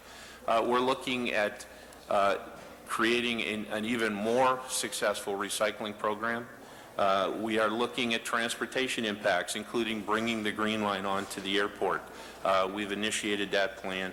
And finally, we're looking at our administrative processes to make sure that our leases, our concession agreements, not only mean that the green airport concept will be for LAWA, but will also include our concessionaires, our tenants, and our leaseholders. So with that, LAWA has carefully looked at this, working with the councilman's office, and we're ready to implement this program. We want to thank you, Roger Johnson, for your leadership. And folks, he came on board most recently again, and we were on the verge of approving a $750 million renovation of the Tom Bradley terminal, and we jumped in and said it's got to be the greenest, as the mayor has been saying all over the world, frankly, that we need to be a model for the rest of the planet, that we're able to do it. You quickly jumped in with us on that one. We've hired an environmental architect who understands what certified LEED, silver, gold, and platinum is, and that person is now working closely with that $750 million to make it the most greenest international airport when you come in as a point of acceptance. And I appreciated your comments about the Green Line. It's 1.5 miles from LAX, and Lord knows why it never went in there, but for $150 million, we can stick it into LAX and then create the grid we need of the light rail systems. Eventually, as Janice Hahn and I are both on the Green Line Coalition, we wanted to go to the South Bay, to the Galleria in Redondo Beach, come up into LAX, where there'll be 2 stops. There'll be one at Aviation and Century Boulevard, and another one in Parking Lot C. So right now, workers will be able to use that light rail to get to the airport once we build it, which is a 3 to 5 year construction project, and then set it up Lincoln Boulevard right into Santa Monica. So we have a north-south ability to get rid of the congestion, because Janus District and my district, because there's no north-south coastal light rail, are greatly impacted, in all the cities in between. So we appreciate your comment on that and your leadership on that. I'd like to turn it over to Ms. Hahn for more questions. What is being done to make the consolidated rental car facility greener? Can we put a green roof on it? Well, as you may be aware, just this Monday, our board approved a RFQ to go out for design on the consolidated rental car, and that RFQ includes the provisions that the architect must come back to us with a LEED building. The green roof will be evaluated. Candidly, it may be difficult because of the location of the consolidated rental car facility directly under the approach to the north runway. It may be, a green roof may be a bird attractant, and the FAA may take exception to building a green roof. But it certainly will be evaluated as one of the provisions that we look at in the design. We look forward to that discussion. And what is being done to encourage employees to use mass transit? Well, one thing that I'm very excited to say is that for the second year in a row, LAX has received the gold medal from the EPA for having the most successful employee rideshare program in the country. Currently, right now, over 26%, almost 28% actually, of our employees participate in either a van pool or in subsidized public transit that's paid for by the airport. So we have a rideshare coordinator whose only job is to continue to expand our employee rideshare program. Yeah, it puts a real grin on my face to see this kind of leadership coming from LAWA.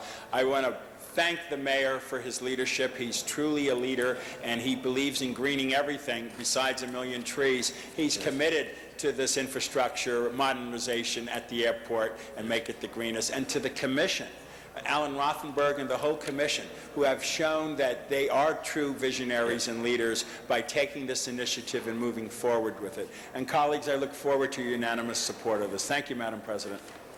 Thank you, Mr. Rosendahl. Ms. Hahn. Thank you, Madam President.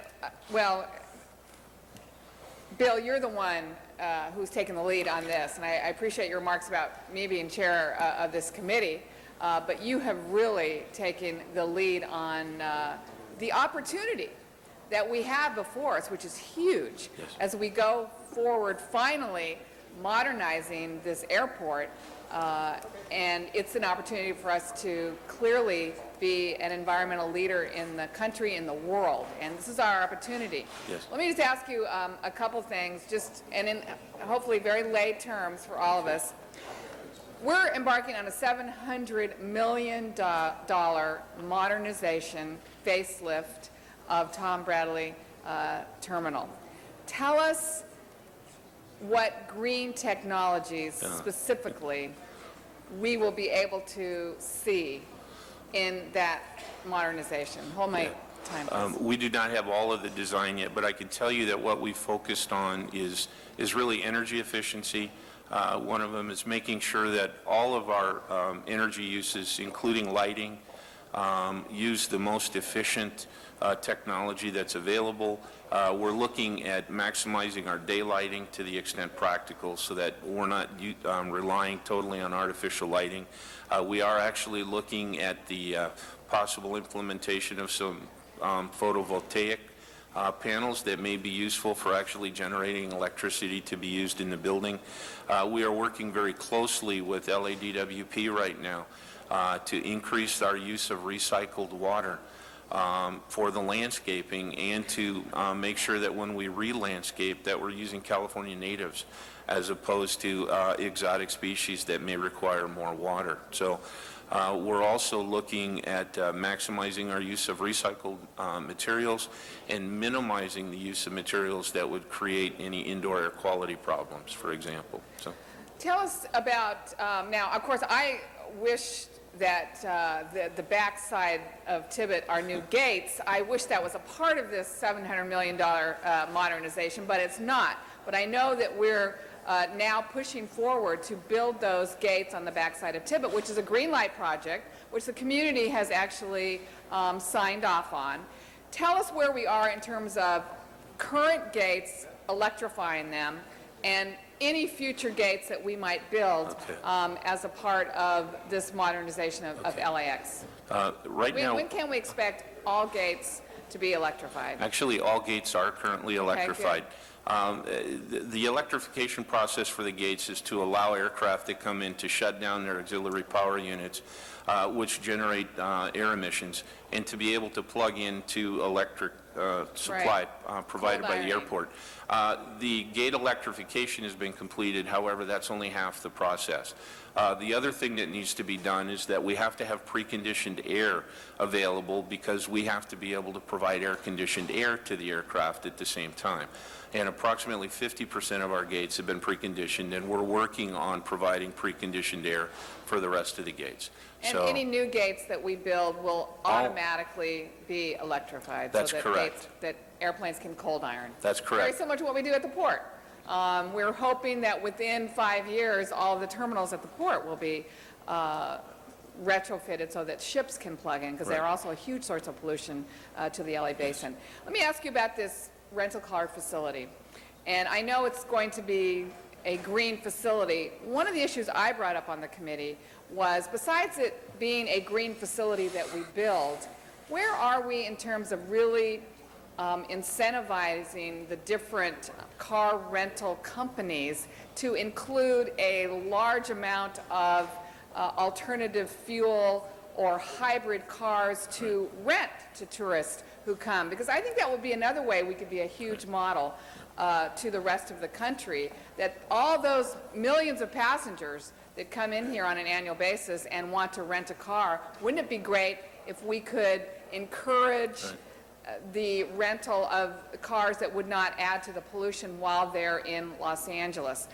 Can we offer any kind of incentive for leases? I know we're going to charge $10 per rental car to help build this facility, but if we looked at anything that, again, could encourage people when they have a choice of a vehicle to choose a clean air vehicle when they're in Los Angeles. We're looking into that right now. As I mentioned in committee, several years ago, we did provide a provision in our concession agreements with the rental car companies to provide an incentive when the EV1 electric vehicle was available for rental. Right. That incentive still exists. Unfortunately, the EV1 is no longer available for rental. We are looking at the applicability of that provision for other types of vehicles, such And was as that hybrids. a discount on Yeah. their lease payment? Yes, it was actually an incentive, which it was a discount on their concession fee to the airport on the rentals Based of on those how many vehicles. cars they had in their fleet That's that correct. were available for rental. That's correct. Any thought on how we can encourage passengers or visitors to rent a clean air vehicle? Well, as you're aware, both through the stage program in the cities, through the decal program for clean air vehicles, there are certain incentives now, such as free parking at metered parking and whatnot. But it was our intent with the rental incentive fee that rental incentive to the car agencies would get passed on to the consumer, so that in addition to the lower energy cost with the alternative fuel vehicles or with the hybrids, for example, that there would also be an incentive and a reduced price for the rental. And that's something that we want to look at as we look at this rental agreement, to make sure that the incentives don't get accrued as just profit to the rental companies, but actually Right. provide a true incentive. I think this is a good opportunity for us as we build this facility, which we know will also, the placement of this, and we're going to be having only certain shuttle, or one shuttle that will actually pick up all rental car customers, so they won't be individual shuttles now, which I think will also help in the inner circle to reduce shuttle pollution that has been there. But one of the things I might encourage, as we don't have control necessarily whether the rental car company will give a discount, but I do think in the signage in this new facility, we should make signage that makes it very clear to people coming in there that, did you know that in Los Angeles, if you rent a clean air vehicle, you can have, I don't know, free parking, whatever it is that we know Carpool is lane available access, from the city's point of view. Okay. I think that would help encourage customers to rent a clean air vehicle. Anyway, I am very impressed so far with your work, with your knowledge, with your vision, and again, with the leadership of Bill Rosendahl and many of us here on this council. We are looking forward to really watching this airport become greener and greener with every part of its modernization. Thank you. Thank you, Ms. Hahn. Mr. Garcetti, followed by Mr. Labange and Mr. Rosendahl. Thank you very much, Madam President. And Nobody is greener than Bill Rosendahl, and it's been a real pleasure working with you, called you green, Mr. Rosendahl, on carbon emissions, and I know the Vice President Al Gore was just here honored in the city for his landmark work on emissions, and as we've moved as a state to cap our carbon emissions, and DWP is going to be a very important part of that formula. You've been just wonderful to work with, so thank you, and thank you for allowing me to second this.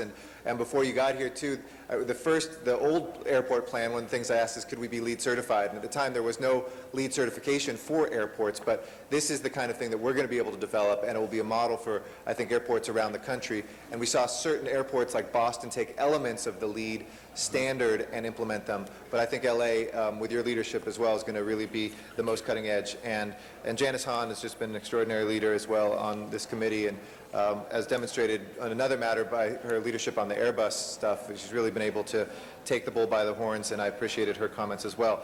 And this conversation gets me very excited because these are things I care a lot about, from the cold ironing that Ms. Hahn and I went to Asia to look at for the port to what we're doing here, and I learned a new word with the preconditioning. So I appreciate that. A couple things I wanted to focus in on. I mean, we have two elements of this. One is the infrastructure that is green, and one is our ability to promote a green city. So if we look at infrastructure and promotion, I think it's very important for the airport as it moves forward to look at what we can do to promote Los Angeles as a green city. So you are the gateway for the city, so you're going to show off the airport, but at the same time show off the city. This council has, in all sorts of ways, with the port, the airport, DWP, and our policies, is promoting policies that allow us to reduce our ecological footprint, to encourage green industries to be based here, to build job skills in the green industries, and anything we can do where the airport kind of signals that and shows that off. I would encourage you not just to have this hidden in the walls and on the ceilings, but to really demonstrate it in some of those, empty wall spaces that we have. As we're walking the corridors of Tibbet or whatever, you can see, read, and enjoy that.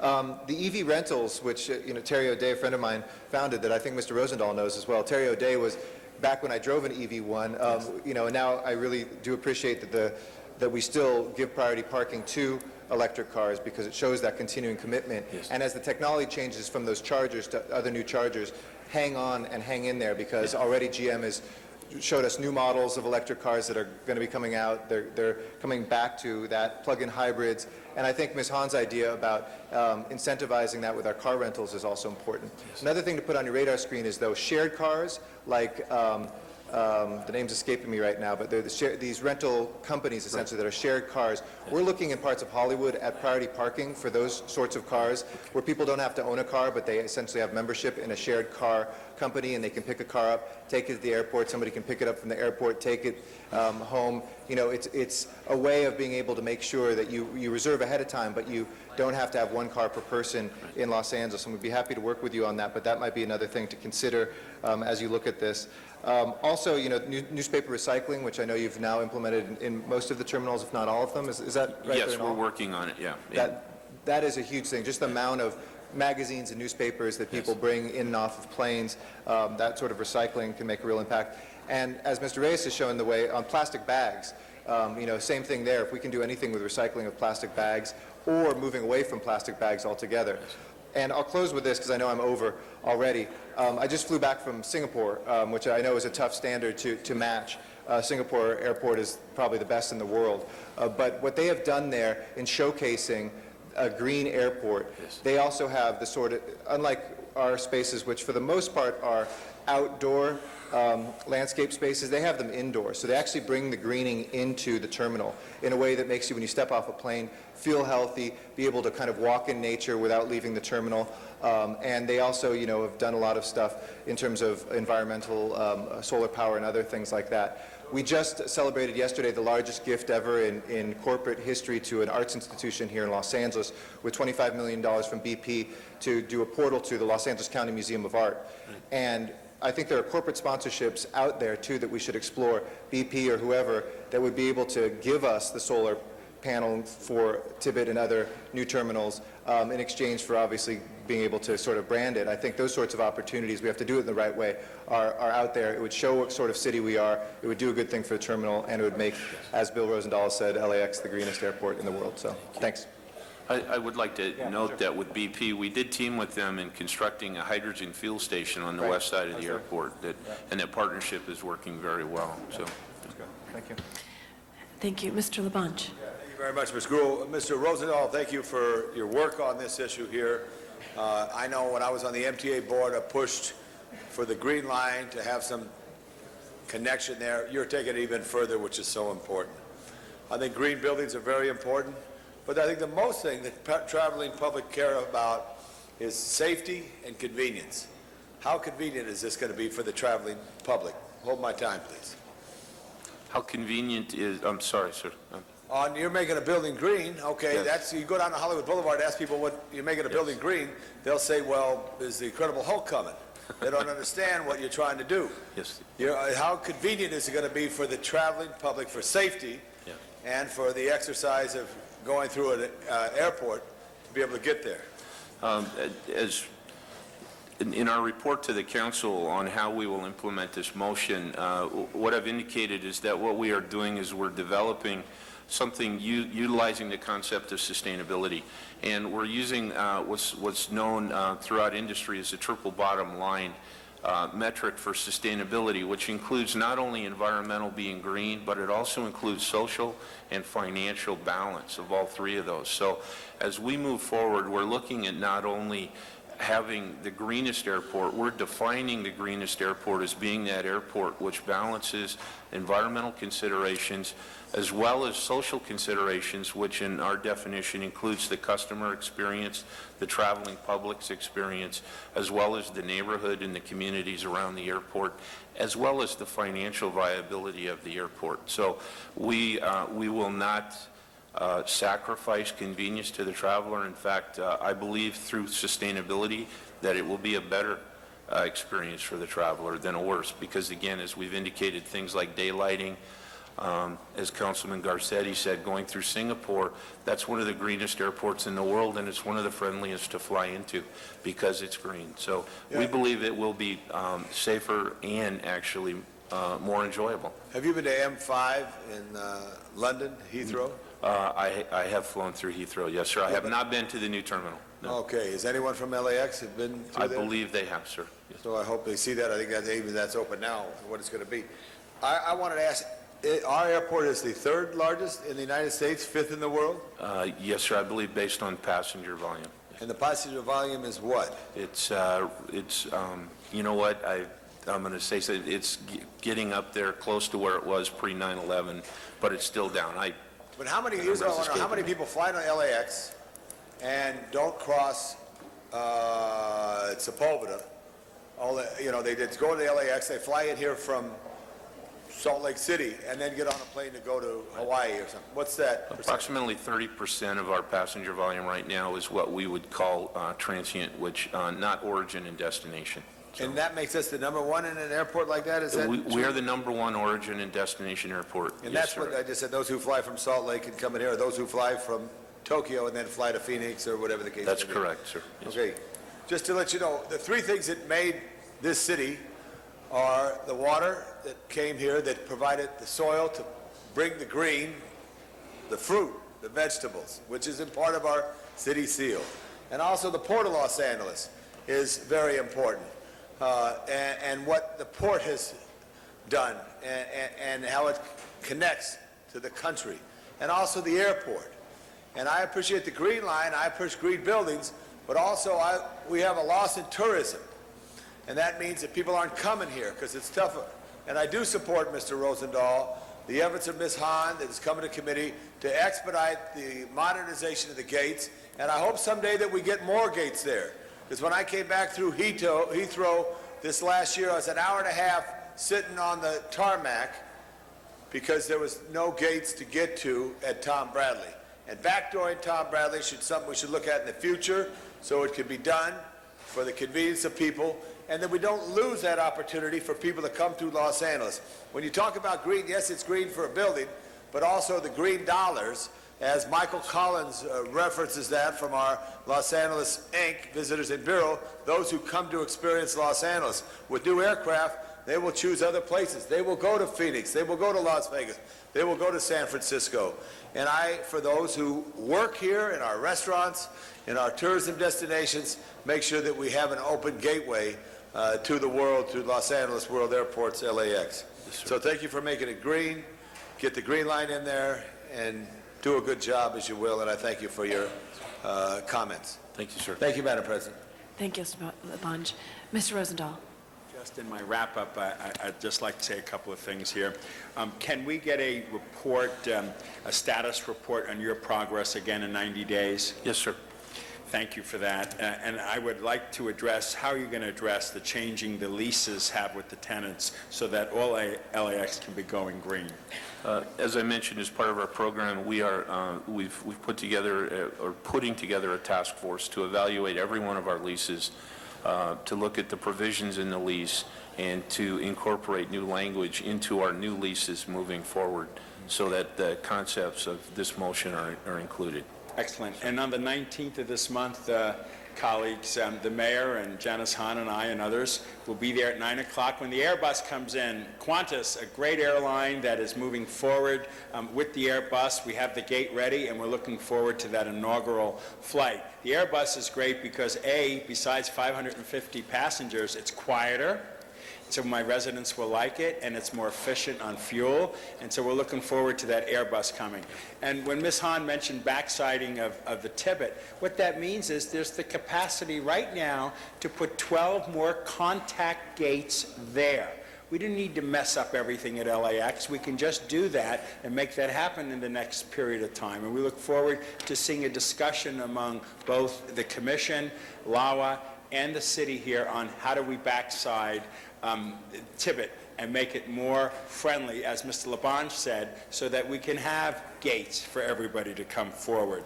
Appreciate everything you're doing, and we look forward to your report in 90 days. And colleagues, I ask for your support. Thank you, Madam President. Thank you, Mr. Rosendahl, for your leadership on this issue. Madam Clerk, if you could open the roll on this item, close the roll, tabulate the votes. 13 ayes. That item's been approved. Next item. Item number 37, call special by Councilmember Huizar. Mr. Huizar. Thank you very much, Madam President, and wanted to raise this issue to all of our attention as we continue to support our residents in the city of Los Angeles to become citizens. Right now in the federal government, we see that they're raising the fees for legal residents in the city of Los Angeles to become citizens. And this item here will show the city of LA's opposition to a 69% increase that's being proposed by the federal government for those people who want to become citizens. The fees will go up from $400 to $675. But if you look at the demographics of those people who are becoming citizens, many of them are low income. It may not sound like a lot, but for many of these people, it is a lot. I remember when I became a citizen when I was 21 years old, and I actually did scrounge around to try to find the money to make it possible for me to put in my application fee. And it increases when you have actually a family applying to become citizens. We're working right now with the NALEO, the National Association of Latino Elected Officials, and a number of other organizations to hopefully halt this increase. The U.S. Citizenship and Naturalization Services is arguing that they need this for administrative costs associated with their application fees. We're asking that they actually put this in next year's budget, that we do not ask the people who want to become citizens, we put an additional obstacle in front of them to become citizens. So I would ask for your support. I wanted to thank the Intergovernmental Relations Committee who waived this consideration of this matter so that we could bring this to the attention of our federal officials as quickly as possible. Thank you. Thank you. Mr. Garcetti. Thank you very much, Madam President. And thank you, Mr. Huizar, for stepping up on this issue, which is one of those things that would go under the radar screen. It's good to have somebody who is an immigrant himself on the council and who understands, just how difficult some of our legal system can be for people who are hardworking, playing by the rules, and seeking to improve their lives. And I want to thank the other members of the council who are part of this, Mr. Reyes and Mr. Cardenas as well. There's an estimated 8 million legal residents right now here in the United States that could qualify for citizenship, who are on the pathway to citizenship potentially right now, and about half of these are Latino in the United States of America. That's 8 million Americans. It's estimated that here in the United States, by 2020, our workforce growth will be at 0, were it not for immigration. So we know the positive impact that immigrants have in continuing to make sure that our country is competitive in this world economy. Population growth is critical to that, and we've seen in Europe, those countries that have immigration are able to keep up economically, and those who have had very little have actually seen their workforce decline and some economic stagnation occur as well. I think it would be fair to say all of us believe in keeping up with inflation. Costs should reflect that, but this is way above and beyond. This is an increase of 69%, and this fee hike would go in as early as June, at a time when we should be incentivizing people to play by the rules and to legally become fully participatory citizens in the United States. This would do the opposite. It would discourage that, and I think that if we over time increased fees in a way that kept pace with inflation, it would be much more appropriate than doing this. It used to be $90 in 1991, $90, because becoming a citizen reflected the hard work and the desire, not a financial burden. And we don't want to turn into a place where we've seen even our neighbor to the north in Canada, where you literally could buy citizenship if you were able to pay $20,000, $30,000, $40,000. It is about a commitment to our ideals. It is about a commitment to play by the rules. It is about a commitment to work hard, and this certainly does not reflect that. And at a time when we are seeing a lot of money go abroad, it would seem that we have our domestic priorities suffering because of that, and we're balancing our budget on the backs of those who are most in need. So with that, I very strongly support this as we head to D.C. next week, and Mr. Zine is the chair of the National League of Cities Immigration Task Force. It's something that I hope that he can provide leadership with the National League of Cities to make sure it's right front and center in the National League of Cities legislative platform, as well as the City of Los Angeles. So thanks again to Mr. Huizar, the other members, and I ask you all for your support. Thank you, Mr. Garcetti. Mr. Cardenas, followed by Mr. Reyes, followed by Mr. Rosendahl. I think it's important that we make a statement as a city about the welcome mat that this country has for immigrants. Whether they're immigrants that came in waves from Europe or Central or South America or Mexico or Canada, this country has always lauded itself on the fact that it welcomes immigrants. And I think when you raise fees to become a citizen to the tune of hundreds of percentages over a short period of time, that is contrary to what we claim to be as a country. So I think it's really important for the city of Los Angeles, that has such a rich and beautiful history of immigrant contribution to this city, to this state, and to this country. It's important that we make a statement that this is inappropriate. It's something that very likely could be handled in many, many other fashions. The federal government literally prints money. I'm not saying that's a good thing, but the bottom line is for them to choose to raise the fees categorically for this particular population of legal residents who want to become citizens is something that is contrary to what we pretend to be in this country. So that's why I was pleased to see that our council member Huizar introduced this motion. Happy to second it, and happy this resolution. Happy to second it, and also happy to hopefully see a unanimous vote on this. Thank you. Mr. Reyes. Thank you, Madam President.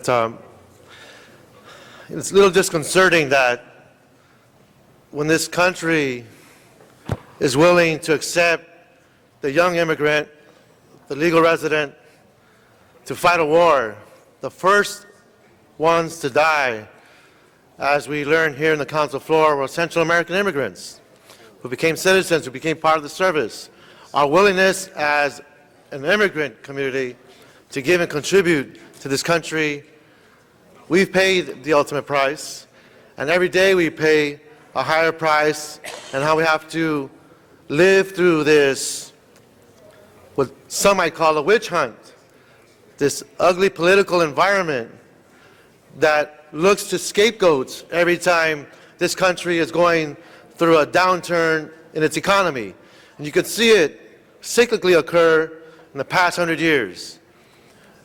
There's been that experience for the Southeast Asians. It happened to the Japanese. It occurred to the Mexicano, the Bracero program.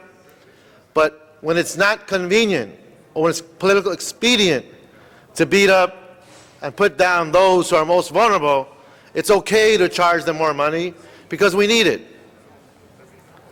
I think the beauty of this country is that we are able to voice our concern, talk about history, and speak to it in such a way where we can stand up as a body and say, this is wrong, this is inappropriate, this is not how we want to change the image of this great country in the world theater. There's a reason why there's a term called the ugly American, and it's how we take advantage of our own communities who support this great country. So thank you, Councilman Huizar, for taking the lead on this. I want to thank Naleo and my colleagues for your support, because this truly is about how we talk and create a world community and not focus and punish those who we deem as undesirable. Thank you. Thank you. Mr. Rosendahl. Thank you, Madam President. I just want to echo all of my colleagues' comments. You know, my parents were immigrants. I'm a white boy, and they just figure, you know, oh, I've been here for 4 generations. I haven't. And my parents had a path to citizenship. It was between the First and Second World War, and they wanted Europeans, white folk, to come here, and there was lots of open policies, and everything was great, great, great. I was born here, one of 8 children here. I have to reflect on our great nation. The immigrants, the undocumented immigrants, bring as much value to this country as we citizens do here. In fact, many of them take the jobs that nobody else would take. They do pay taxes. They do raise their children. It's time we stop being in the shadow and the darkness and manipulate the process. What this president has done with wag the dog with a rock, he again tries to do it with immigration issues. Bash the undocumented immigrants. Call them illegal aliens. Make them non-human.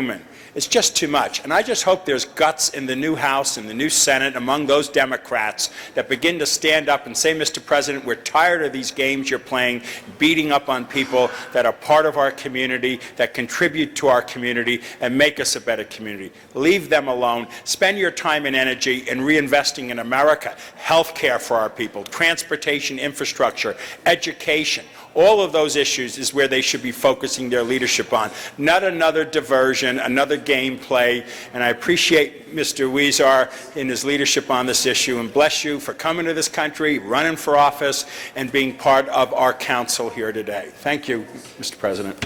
Thank you very much, Mr. Rosendahl. Let's prepare the roll on this item and tabulate the vote. 11 ayes. That is approved. Next item, please. Mr. President, do you wish to clear the desk before going into closed session? Sure, let's go ahead and clear the desk. Council has motions for posting and referral. Those are posted and referred. So we consider number 19 to Council members Zine request to be excused April 17th and 18th. That's Tuesday and Wednesday for city business that meets council policy. Okay, he's excused.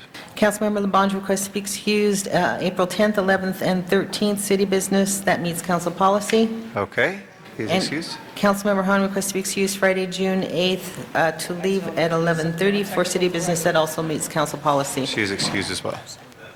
Okay. Ms. Perry? Thanks, Mr. President. I wanted to ask for reconsideration on item 19A because we've had a technical correction on the motion that I introduced, and I now have a substitute motion to the amending motion. Okay. Madam Clerk? I think we have to suspend the rules to bring it back since everything's going forthwith. So let's go ahead and open the roll on suspending the rules. Okay. Close the roll, tabulate the vote. 12 ayes. Okay, rules are suspended. So let's go ahead. Do we need to reconsider after suspending? Let's go ahead and open the roll on reconsideration. Close the roll and tabulate the vote. 12 ayes. Okay. Would you like to read that into the record? Yeah. Okay. Yes, just very quickly, it was just the inclusion of some additional words at the request of the redevelopment agency as we're seeking funding for the San Julian and Gladys Park and James Woods Center in Central City East. Okay. Ask for an aye vote. All That's right. all. If there's no objection, that'll be accepted as a friendly amendment.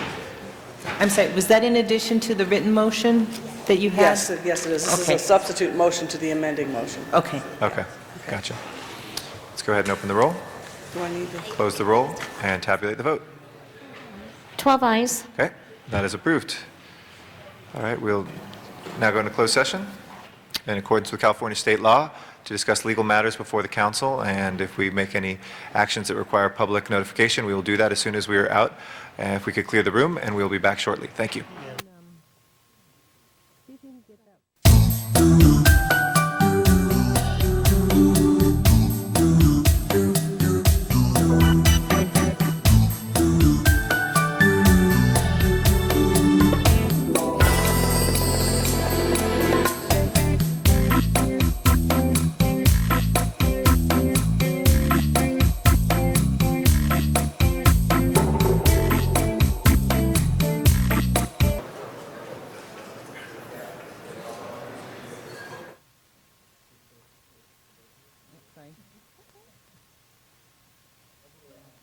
All right.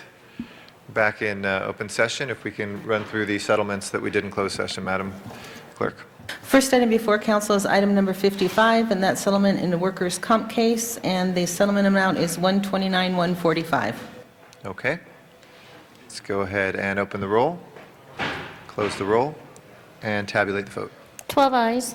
That is approved. Next item. Next item, Mr. President, is item number 56, and that's also a workers' comp case, Thomas Barbary versus City of LA, and that's in the amount of $212,663.61. Okay. Let's go ahead and open the roll, close the roll, tabulate the vote. 11 eyes, 1 no. Okay. That is approved.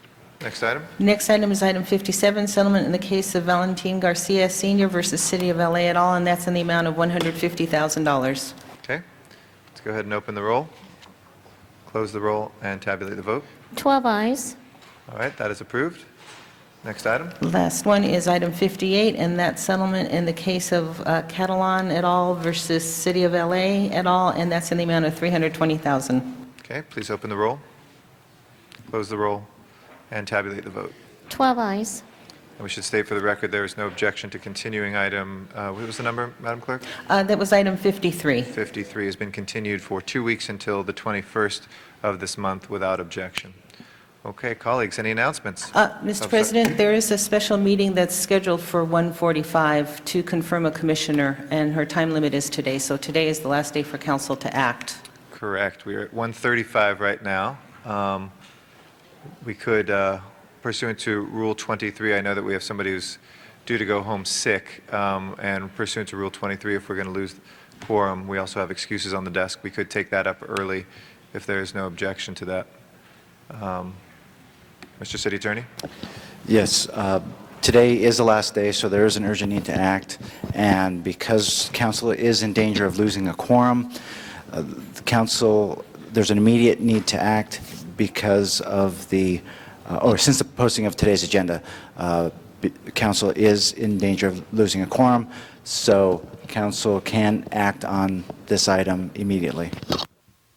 Okay, let's vote on the findings, please. Please open the roll.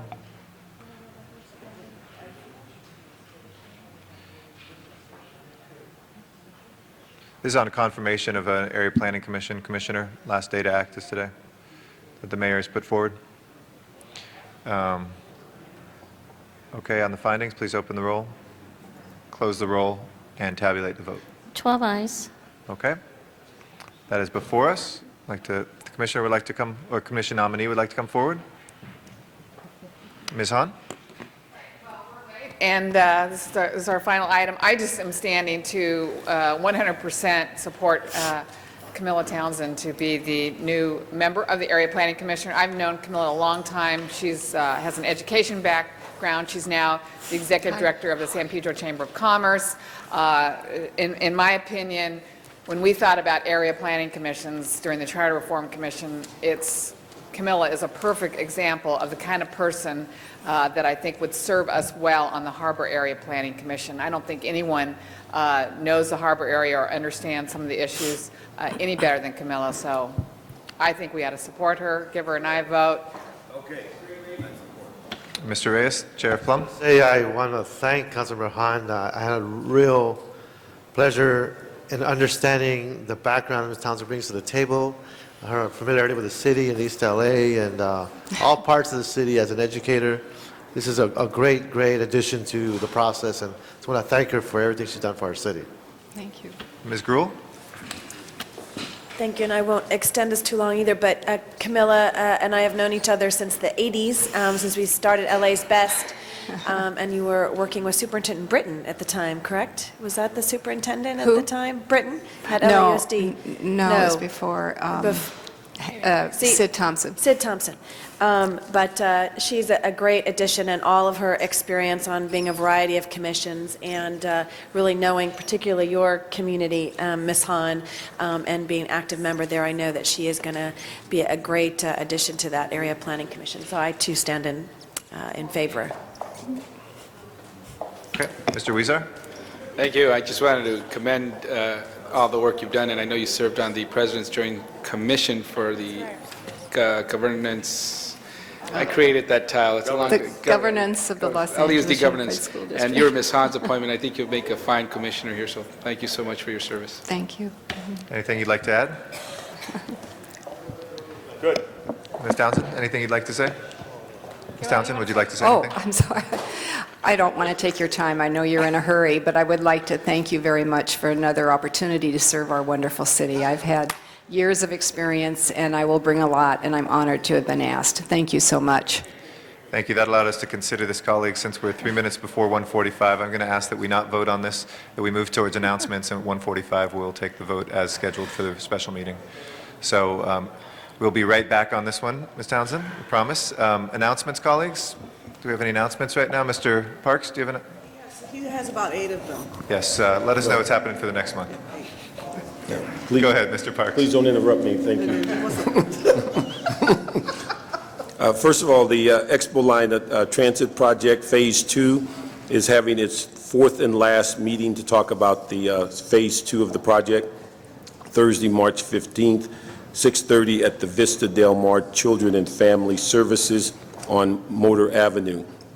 Also, the third annual Unity and Peace March in the 8th District in honor of Stevie Singleton, who was killed in a homicide in the 8th District a couple of years ago, will be at 9:30 a.m. Saturday, March 24th, and they will assemble at 9 a.m. at King and Crenshaw.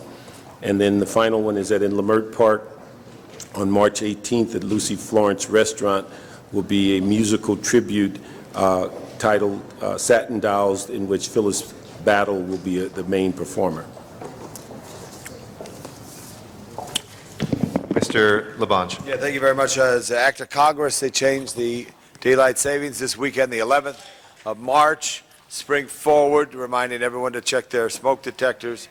And also, we had a press conference this morning. Council took action yesterday, asking our emergency preparedness department under the direction of Ellis Stanley just to watch and review at this time period if ITA matters are caught off guard. Our street lighting director, Ed Bravian, is very prepared to make sure all the street lights go on at the right time. And if anyone sees that they're not, call the City Hall 311.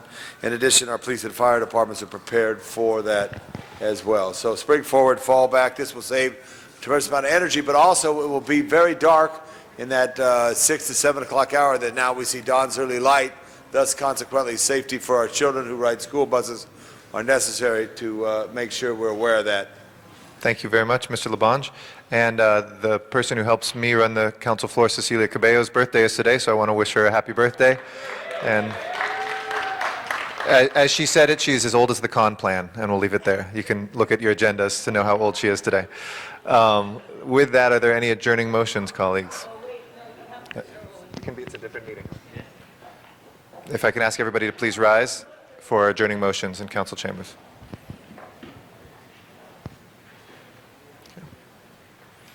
Ms. Hahn.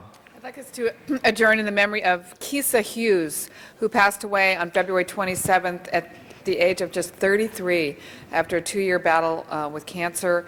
Kisa was born in Harbor City and was a member of our city family. She worked for Yo Watts for 4 years as an educational director. She attended UCLA, where she played basketball. She went on to play professionally overseas for 3 years. She's survived by her mother, Barbara, her father, Ronald, her sister, Kylie, and 3 brothers, Ronald Jr., Solomon, and Gabriel.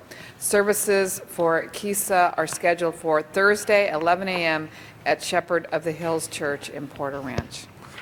Thank you. Mr. Labange. Captain Robert Walter of the Los Angeles Police Department is born here in the city of Los Angeles, born in the Los Angeles Police Department in 1949 and retired in June of 1978. He was assigned to the office of the Chief of Police and worked as Chief of Staff for then Chief Ed Davis. He's survived by his wife Catherine and 2 son James, and daughter Kathleen.